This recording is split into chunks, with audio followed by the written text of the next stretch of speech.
The schedule is set for the 2025 Players Era Tournament in Las Vegas, and let me tell you, I am ready for Feast Week already, even though it's already July.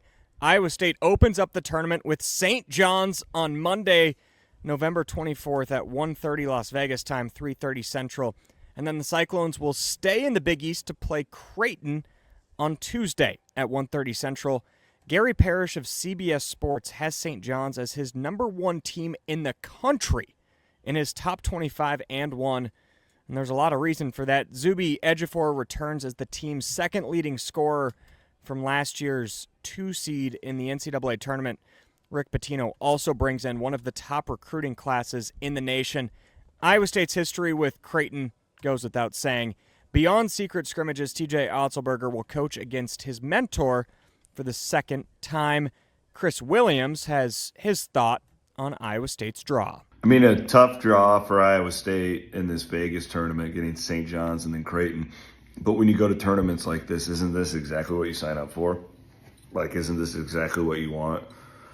I think the one like the St. John's thing, to me, it's like bring it, whatever. Really interesting game, high-level coach in Pitino. That's going to be one of the best non-conference games in college basketball all season. That's great. The Creighton one's a little bit weird, right? Because you're playing them in the exhibition. You have the relationship between Greg McDermott and TJ Otzelberger. I don't care for that one as much just because we're already going to see it in the non-conference. But, you know, knowing those two coaches the way that I do, my guess is that you almost treat it a little bit like, all right, you get the first game. What do you got? Let's see how we improved, right? Let's see where we can go with it in the second game. But again, like Iowa State's a high-level basketball program now, right? 4 straight NCAA tournaments. You go to Sweet 16s regularly. This is what you want to push to the next level when you've got Lipsy, Momcilovic, and Jefferson as your core. Bring it on. Play as good of a schedule as possible. Let's go. Aside from Creighton and St. John's, Iowa State will play a third game on that Wednesday. It's just a matter of who they play and if it's for a championship or not. In order to get to the championship, it's complicated because with an 18-team format, there's not really a perfect way to do it. Essentially, just go 2-0. That's really all you can do. But odds are there will be more than 2-0 teams. So if it does come down to that, the tiebreaker is point differential. Either way, 2-0, 1-1, 0-2, Iowa State will be playing a third game at the Players Era Tournament in Las Vegas. Back to C-Dub's point about playing high-level teams. Playing St. John's, I think, is pretty similar to playing Auburn last year in November. I don't know if the Johnnies are a Final Four team, but they are certainly a Final Four caliber team. So much talent up and down, and it's a program that plays pretty similar to ISU and could be a great test of strength versus strength.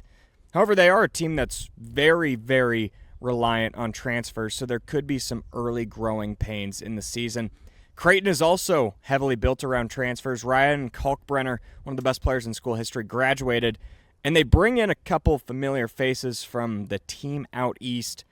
Josh Dix and Owen Freeman joined the Blue Jays as a part of a pretty strong transfer class. I believe they're ranked 13th on On3 for their team transfer recruiting class. And this is what college basketball is about.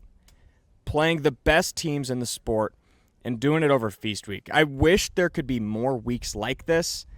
I get why there's not. But man, soak it all in. These are the type of games that you'll play in the NCAA tournament.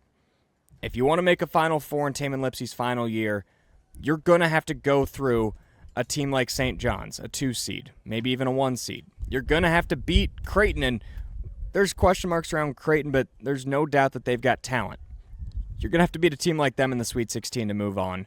It is great reps, it's great practice, and more importantly, for us, it's awesome to watch, and it's stuff to talk about. I can't wait for it. And I almost forgot to add, every team that goes gets $1 million for NIL. The more you win, the more bonuses you get. Doesn't get much better than that. That is college basketball. That's it for today's CFTV Daily Update.